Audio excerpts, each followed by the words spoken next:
الحمدللہ رب العالمین والصلاة والسلام علی سید الانبیاء والمرسلین اما بعد فاعوذ باللہ من الشیطان الرجیم بسم اللہ الرحمن الرحیم۔ پچھلے پروگرام میں قرآن عظیم سے متعلقہ چند ضروری باتیں آپ کی خدمت میں عرض کی تھیں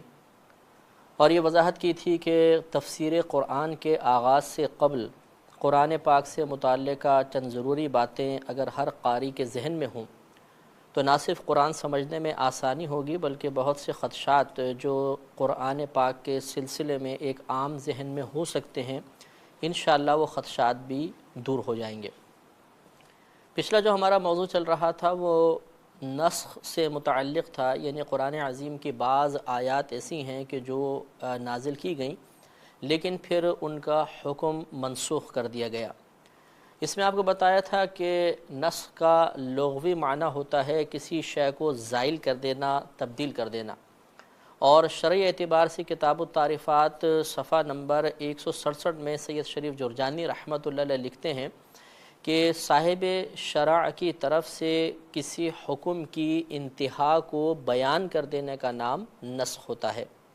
یعنی اللہ تبارک و تعالیٰ کی طرف سے حکم سے متعلق کوئی آیت نازل ہوتی ہے، پھر اس کے بعد اس حکم کے مخالف کوئی آیت نازل کر دی جاتی ہے جو آیت یہ بتاتی ہے کہ پچھلی آیت میں موجودہ حکم کی انتہا ہو گئی ہے، اس کی مدت پوری ہو گئی ہے اور اب اس حکم پر عمل نہیں ہوگا بلکہ اس دوسرے حکم پر عمل ہوگا۔ گویا کہ شریعت کی طرف سے ایک حکم کی انتہا اور اس کے بعد دوسرے حکم کی ابتدا جب بیان کی جاتی ہے تو ہم اسے نسخ سے تعبیر کرتے ہیں۔ اسی تعریف سے یہ بات بھی معلوم ہو گئی کہ نسخ صرف ان آیات میں ہو سکتا ہے جن میں کوئی حکم نازل ہوا ہو۔ قرآن عظیم میں بعض آیات ایسی ہیں جن میں گزشتہ امتوں کی خبر دی گئی ہے، آئندہ کی خبریں دی گئی ہیں، موجودہ حالات کی خبریں دی گئیں، تو خبر میں نسخ نہیں ہو سکتا، کیونکہ خبر میں یعنی کسی بات کی معلومات فراہم کرنا، کوئی واقعہ بیان کرنا، اس میں اگر نسخ ہوتا تو لازم بات ہے کہ یا تو یوں کہا جائے گا کہ پہلی بات غلط تھی یہ بات صحیح ہے، یا یہ کہا جائے گا پہلی بات صحیح ہے دوسری بات غلط ہے۔ دونوں صورتوں میں کسی ایک آیت میں جھوٹ ثابت ہوتا اور دوسری میں سچ ثابت ہوتا، اور یہ بات شان الہی کے لائق نہیں ہے۔ لہٰذا خبروں میں کبھی بھی نسخ نہیں ہوگا، نسخ ہوگا ہمیشہ احکام والی آیات میں۔ تو کوئی حکم اللہ تبارک و تعالی نازل فرماتا ہے، پھر دوسرا حکم اس لیے نازل کر دیا جاتا ہے تاکہ لوگوں کو معلوم ہو جائے کہ پہلے حکم کی مدت پوری ہو چکی ہے، اب اس پر عمل نہیں کرنا ہے بلکہ اس دوسرے حکم پر عمل کرنا ہے جو اس کے بعد نازل کیا گیا۔ اس کے ثبوت کے طور پہ سورہ بقرہ کی آیت نمبر 106 میں نے آپ کی خدمت میں عرض کی تھی کہ اللہ تبارک و تعالی نے ارشاد فرمایا کہ ما ننسخ من آیت او ننسها نأتی بخیر منہا او مثلہا، کہ جب ہم کسی آیت کو منسوخ کر دیتے ہیں یا اسے لوگوں کو بھلا دیتے ہیں تو پھر ہم اس سے بہتر یا اسی جیسی کوئی ایک اور آیت لے آتے ہیں۔ اس سے معلوم ہوا کہ نسخ باقاعدہ ہوگا، اور یا بعض اوقات ایسا ہوتا ہے کہ اللہ تبارک و تعالیٰ کسی آیت کو ذہنوں سے بالکل محو کر دیتا ہے اور اس کی جگہ کوئی دوسری آیت نازل کر دی جاتی ہے۔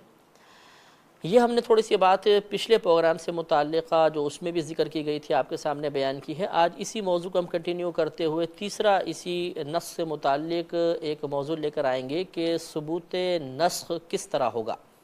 یعنی ہمیں کس طرح معلوم ہوگا کہ کوئی آیت منسوخ ہو گئی ہے۔ تو الاتقان فی علوم القرآن میں علامہ جلال الدین سیوطی رحمۃ اللہ علیہ جلد دوسری ہے صفحہ نمبر 24 پر آپ ارشاد فرماتے ہیں کہ نسخ کے ثبوت کے مختلف ذرائع ہیں اور ان ذریعوں سے کوئی آیت منسوخ کی جا سکتی ہے یا اس کے نسخ کو ثابت کیا جا سکتا ہے۔ اس میں ایک تو مسئلہ یہ ہوتا ہے کہ جب دو آیتیں باہم متعارض ہو جائیں، ٹکرا جائیں، ایک میں حکم کچھ اور ہو اور دوسری میں حکم اس کے بالکل اپوزٹ ہو، تو جو بعد والی آیت ہوگی وہ پہلی والی آیت کے لیے ناسخ بن جائے گی اور پہلی والی آیت منسوخ کہلائے گی۔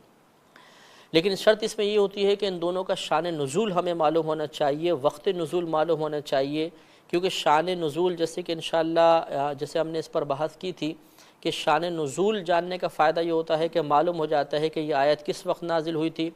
پھر دوسری آیت کا اگر شان نزول معلوم ہوگا تو پتہ چل جائے گا کہ یہ آیت اس سے پہلے کی ہے یا اس سے بعد والی ہے۔ تو جب ان میں باہم ترتیب معلوم ہو جاتی ہے شان نزول کے ذریعے، تو آگے والی آیت جس میں پہلے والی آیت کے مخالف حکم ثابت ہو رہا ہو، وہ پہلے والی کے لیے ناسخ بن جائے گی اور دوسری کو منسوخ قرار دیں گے۔ دوسرا اس کا ذریعہ ہوتا ہے صحیح حدیث کے ذریعے۔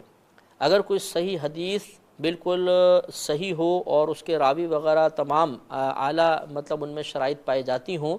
اعلیٰ خصوصیات اور اعلیٰ صفات کے حامل ہوتے ہیں، تو ان کی حدیث سے بھی قرآن کا نسخ جائز ہوتا ہے۔ اور تیسرا کسی صحابی کا قول جو صحیح سند کے ساتھ مروی ہو کہ فلاں آیت سے منسوخ ہے، وہ باقاعدہ خود بیان کر دیں، تو اس صحابی کے قول کو بھی فوقیت حاصل ہوتی ہے۔ لیکن یاد رکھیں کہ اس سلسلے میں عام مفسرین یا کسی مجتہد کا اگر کوئی قول ہوگا جو بغیر کسی صحیح سند کے وہ ذکر کر دیں، مثلا کوئی مجتہد کہے کہ فلاں آیت منسوخ ہے اور اس نص کے ثبوت کے لیے کوئی صحیح سند بیان نہیں کرتا، کوئی قرآن کی دوسری آیت یا کوئی حدیث یا کسی صحابی کا قول پیش نہیں کرتا، تو اس مجتہد کا یہ قول قابل عمل نہیں ہے، قابل قبول نہیں ہوگا۔ ایسے ہی عام مفسرین بھی بغیر صحیح سند کی کوئی بات کہیں گے تو ان کا قول قابل قبول نہیں ہے۔ اس سے معلوم ہوا کہ نسخ کے معاملے میں انتہائی احتیاط سے کام لیا جاتا ہے۔ لیکن یہاں پر ایک شبہ اور پیدا ہو سکتا ہے، وہ یہ کہ کیا حدیث مبارکہ سے قرآن پاک کا نسخ کرنا جائز ہے؟ اس لیے کہ قرآن اعلیٰ درجے کا ہوتا ہے اور حدیث اس سے ادنیٰ درجے کی ہوتی ہے، اور ادنیٰ درجے والی چیز سے اعلیٰ درجے والی چیز کو تبدیل کرنا، اس کو زائل کرنا، یہ کس طرح جائز ہو سکتا ہے؟ اس شبہ کا ازالہ کرتے ہوئے علماء کرام نے یہ ارشاد فرمایا کہ نبی کریم صلی اللہ علیہ وسلم احکام شرعیہ سے متعلق خصوصاً اپنے پاس سے کچھ کلام نہیں فرماتے۔ وہ اللہ تبارک و تعالی کی طرف سے آپ پر احکامات وحی ہوتے ہیں، وحی اس کی جاتی ہے اور آپ اس کو عوام کے سامنے بیان کر دیا کرتے تھے۔ اور ویسے بھی ابھی شروع میں آپ کو بتایا کہ نسخ ہمیشہ ان آیات میں ہوگا جن میں احکام شرعیہ بیان ہوئے ہیں، لہذا نبی کریم صلی اللہ علیہ وسلم چونکہ احکام شرعیہ من جانب اللہ بیان کیا کرتے تھے، لہذا جو بھی آپ نے بیان کیا وہ حقیقتاً اللہ تعالیٰ کی طرف سے ہے، آپ کی طرف سے نہیں ہے۔ اس کے ثبوت کے طور پہ آپ دیکھیں سورہ نجم آیت نمبر 3 اور 4 میں اللہ تبارک و تعالیٰ ارشاد فرماتا ہے کہ وَمَا يَنطِقُ عَنِ الْهَوَىٰ إِنْ هُوَ إِلَّا وَحْيٌ يُوحَىٰ، کہ یہ نبی کریم صلی اللہ علیہ وسلم اپنی خواہش کے تحت کچھ کلام نہیں فرماتے، بلکہ یہ تو وہی کلام کرتے ہیں جو ان کی طرف وحی کیا جاتا ہے، یعنی جو آپ پہ وحی نازل کی جاتی ہے آپ اسے عوام کے سامنے بیان فرماتے ہیں۔ اس سے معلوم ہوا کہ نبی کریم صلی اللہ علیہ وسلم کا اگر کوئی قول صحیح سند کے ساتھ مروی ہو جائے تو اس سے قرآن پاک کا نسخ بالکل جائز ہے، کیونکہ وہ صحیح قول جو نبی کریم صلی اللہ علیہ وسلم سے ثابت ہو چکا ہے، وہ چونکہ اللہ تعالیٰ کی طرف سے وحی شدہ ہے، لہٰذا اس سے نسخ کرنا جائز ہوتا ہے۔ ایک آخری اس میں بات کہ نسخ میں کیا حکمت ہے؟ اللہ تبارک و تعالیٰ ایک حکم نازل فرماتا ہے پھر اس کو ختم فرما دیتا ہے، تو اس میں کوئی نہ کوئی حکمت تو ہوگی۔ تو علماء کرام نے ارشاد فرمایا کہ اس میں دو طرح کی حکمتیں ہوتی ہیں۔ بسا اوقات تو ایسا ہوتا ہے کہ پہلے ایک حکم آسان نازل کیا جاتا ہے اور پھر جب لوگ اس آسان حکم پر عمل پیرا ہونے کے عادی ہو جاتے ہیں تو ان کی آزمائش کے لیے اس سے سخت حکم نازل کر دیا جاتا ہے۔ اور کبھی ایسا ہوتا ہے کہ کوئی پہلی آیت میں مشکل حکم نازل کیا جاتا ہے، سخت حکم نازل کیا جاتا ہے، اور یہ عموماً اس وقت ہوتا ہے جب لوگ پہلے سے ہی آزمائشوں کے عادی ہو چکے ہوتے ہیں، اور پھر اللہ تبارک و تعالیٰ ان پر آسانی کا ارادہ فرماتا ہے اور اس سے کوئی ہلکا حکم نازل کر دیا جاتا ہے۔ ان نسخ کی انشاءاللہ مثالیں اور ان پر کچھ اور اعتراضات وارد ہوتے ہیں، یہ انشاءاللہ عز و جل تفسیر قرآن کے جب ہم موضوع پر آئیں گے اور باقاعدہ تفسیر ہماری شروع ہوگی اور ان آیات کا تذکرہ آئے گا یا وہ آیات تلاوت کی جائیں گی جن میں نسخ موجود ہے، یعنی وہ ناسخ ہیں یا منسوخ ہیں، تو انشاءاللہ بالتفصیل ان تمام امور پر وہاں پر مزید کلام ہوگا۔ اب انشاءاللہ ہم نزول قرآن کی صورتوں پر تھوڑا سا توجہ کرتے ہیں کہ نزول قرآن کی دو صورتیں ہیں۔ ایک تو صورت جو قرآن عظیم میں بیان کی وہ یک بارگی نازل ہونا، پورا کا پورا قرآن ایک ساتھ نازل ہونا، اور ایک صورت جو بیان کی ہے وہ بتدریج یعنی آہستہ آہستہ قرآن کا نازل ہونا۔ یاد رکھیے کہ جہاں کہیں قرآن عظیم میں انزال مصدر کا کوئی صیغہ استعمال کیا گیا ہوگا، انزال لفظ سے کوئی اور لفظ بنا کر استعمال کیا گیا ہوگا، جیسے انا انزلناہ فی لیلۃ القدر، تو یہ انزلنا انزال مصدر سے ہے، تو یہاں پر ایک ساتھ یک بارگی قرآن نازل ہونا مراد ہوتا ہے۔ اور جہاں پر تنزیل مصدر سے کوئی صیغہ استعمال کیا گیا ہوگا، جیسے اللہ تبارک و تعالی نے سورہ بنی اسرائیل آیت نمبر 106 میں ارشاد فرمایا وَنَزَّلْنَاهُ تَنزِيلًا، اور ہم نے ہی اسے نازل فرمایا، تو جب نزلنا یہ تنزیل مصدر سے ہے، یہ جب تنزیل کا صیغہ استعمال ہوگا، مصدر استعمال ہوگا یا اس سے مشتق صیغے استعمال ہوں گے تو اس سے بتدریج قرآن کا نازل ہونا مراد ہوگا۔ جب یکبارگی قرآن پاک کے نزول کا ذکر ہو، جیسے کہ سورہ بقرہ آیت نمبر 1 میں سورہ انا انزلنا آیت نمبر 1 میں اللہ تبارک و تعالی نے ارشاد فرمایا انا انزلناہ فی لیلۃ القدر، بے شک ہم نے اسے شب قدر میں نازل فرمایا۔ تو اس یکبارگی نزول سے مراد لوح محفوظ سے آسمان دنیا پر نزول ہے، کہ قرآن عظیم اللہ تبارک و تعالیٰ کے حکم سے لوح محفوظ سے آسمان دنیا پر ایک ساتھ نازل ہوا۔ اور پھر جو اللہ نے فرمایا وَنَزَّلْنَاهُ تَنزِيلًا، ہم نے اسے بتدریج نازل فرمایا، اس سے مراد ہے آسمان دنیا سے پھر نبی کریم صلی اللہ علیہ وسلم کے سامنے قرآن پاک کو بطور وحی پیش کیا جانا، یہ تقریباً 23 سال کی مدت میں پورا ہوا۔ تو جہاں بھی آپ یکبارگی ایک ساتھ قرآن عظیم کے نزول کا تذکرہ قرآن میں پڑھیں گے، اس سے مراد لوح محفوظ سے آسمان دنیا پر نزول ہے، اور جہاں بتدریج کا ذکر ہوگا وہاں پر آسمان دنیا سے نبی کریم صلی اللہ علیہ وسلم کے سامنے قرآن کو پیش کیا جانا مراد ہوگا۔ اب ہم مکی اور مدنی صورتوں کے بارے میں تھوڑی سی بات کرتے ہیں۔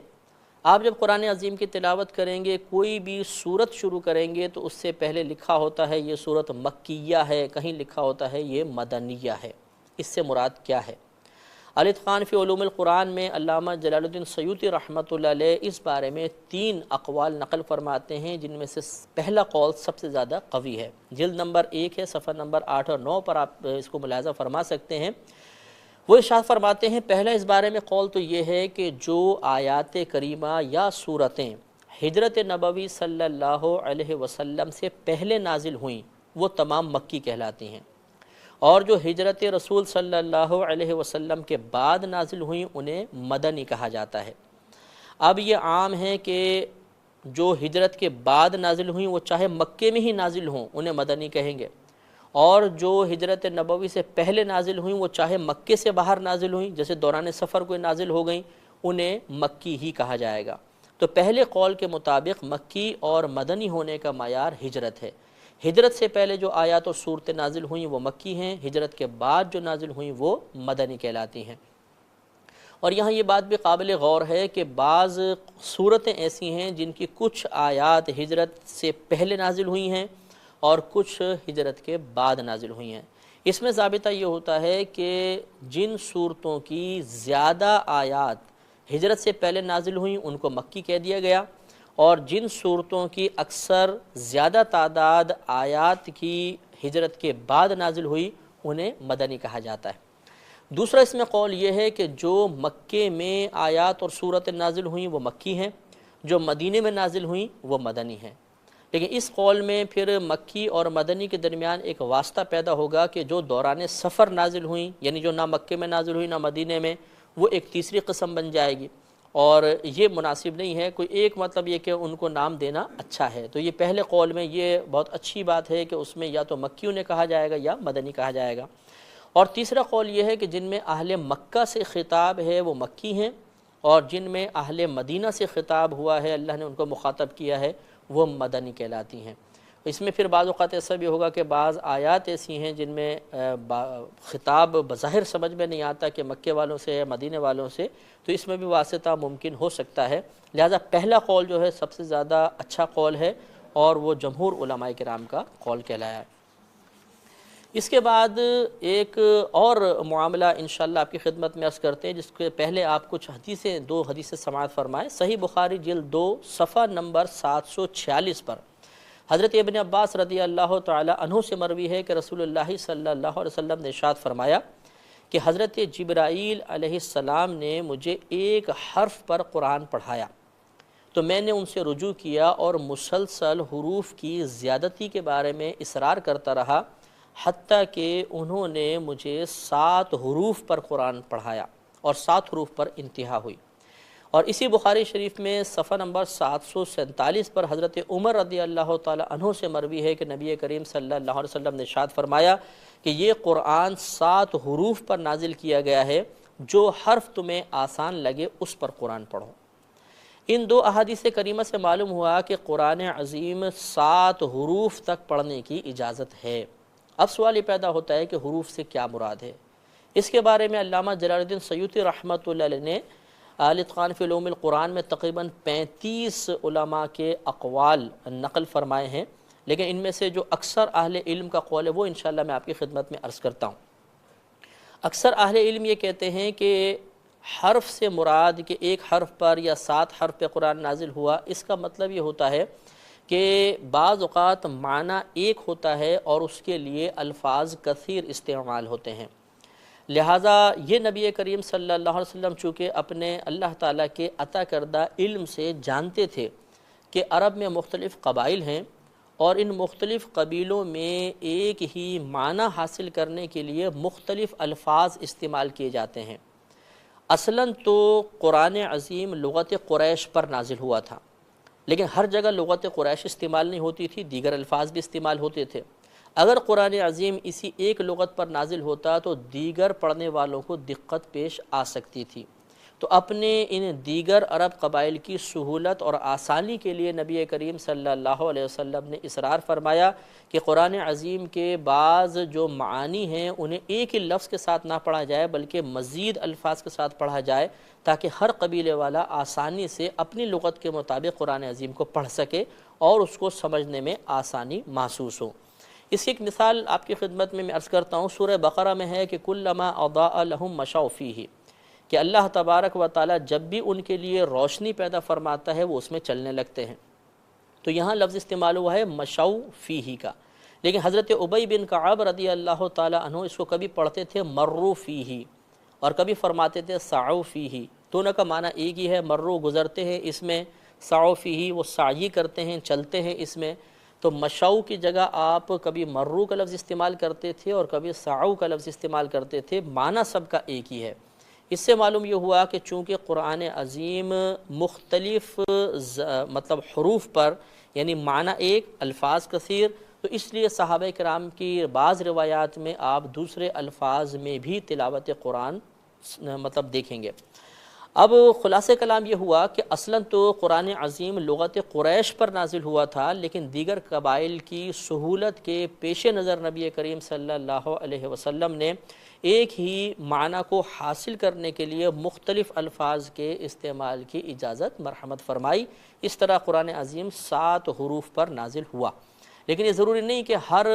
معنی کو حاصل کرنے کے لیے 7 حروف استعمال کیے گئے، کئی مقام پر اس طرح ہوا، لہٰذا یہ 7 حروف کی وضاحت بھی اپنے ذہن میں آپ رکھیے۔ اگلا ہمارا موضوع ہے جمع قرآن۔ سب سے پہلے جب حضرت جبریل امین نبی کریم صلی اللہ علیہ وسلم کے سامنے قرآن عظیم کی تلاوت کیا کرتے تھے تو نبی کریم صلی اللہ علیہ وسلم اسے حفظ کرنے کے لیے، یاد کرنے کے لیے ساتھ ساتھ دہراتے تھے۔ اس طرح آپ کی توجہ 2 جانب مبذول ہو جاتی تھی، ایک سننے کی طرف اور ایک دہرانے کی طرف۔ اللہ تبارک و تعالی نے آپ کو اس سے منع فرمایا اور آپ کو یہ تسلی دی کہ آپ فقط سنیے، اس کو مکمل طور پہ سنوانا، آپ کے سامنے تلاوت کرنا اور پھر آپ کے قلب میں اس کو محفوظ کرنا اور پھر اس کے جو مفاہیم ہیں، جو اس کلام میں باریکیاں ہیں، اسرار و رموز ہیں، ان سب کو بیان کرنا یہ خود ہمارے ذمہ کرم پر ہے۔ چنانچہ سورہ قیامہ آیت نمبر 16 سے 19 میں اللہ تبارک و تعالی ارشاد فرماتا ہے لا تحرک به لسانک لتعجل به، آپ اس کے ساتھ یعنی جس وقت آپ قرآن سن رہے ہوں تو اس کے ساتھ اپنی زبان کو حرکت نہ دیں، اس نیت کے ساتھ کہ آپ اس کو حفظ کر لیں گے، آپ زبان کو حرکت کرنے میں جلدی نہ کریں۔ ان علینا جمعہ و قرآنہ، بے شک ہمارے ذمہ کرم پر ہے اس کو جمع کرنا، آپ کے قلب میں محفوظ کرنا اور اس کو پڑھنا۔ فَإِذَا قَرَأْنَاهُ، پھر جب ہم اس کو آپ کے سامنے پڑھیں، فَاتَّبِعْ قُرْآنَ، تو آپ اس پڑھے ہوئے کی پیروی کیجئے، اس کی اتباع کیجئے۔ ثم ان علینا بیانا، پھر ہمارے ذمہ کرم پر ہے اس کی باریکیوں کو آپ کے سامنے بیان کرنا، آپ کے قلب میں اس کو محفوظ کرنا۔ اس سے معلوم ہوا کہ اولاً تو یہ پورا قرآن عظیم نبی کریم صلی اللہ علیہ وسلم کے سینہ اطہر میں جمع ہوا، پھر آپ صحابہ کرام کو جمع کر کے اس وحی کو سنایا کرتے تھے۔ تو ابتدا میں نبی کریم صلی اللہ علیہ وسلم کے دور مبارکہ میں یہ قرآن عظیم اس طرح مکمل طور پر ایک کتابی شکل میں موجود نہیں تھا، بلکہ نبی کریم صلی اللہ علیہ وسلم جب صحابہ کرام کے سامنے اس کو بیان فرماتے تھے تو بعض صحابہ کرام اس کو اونٹ کی جو پسلی کی ہڈیاں ہوتی تھیں صاف، اس کے اوپر لکھ لیا کرتے تھے،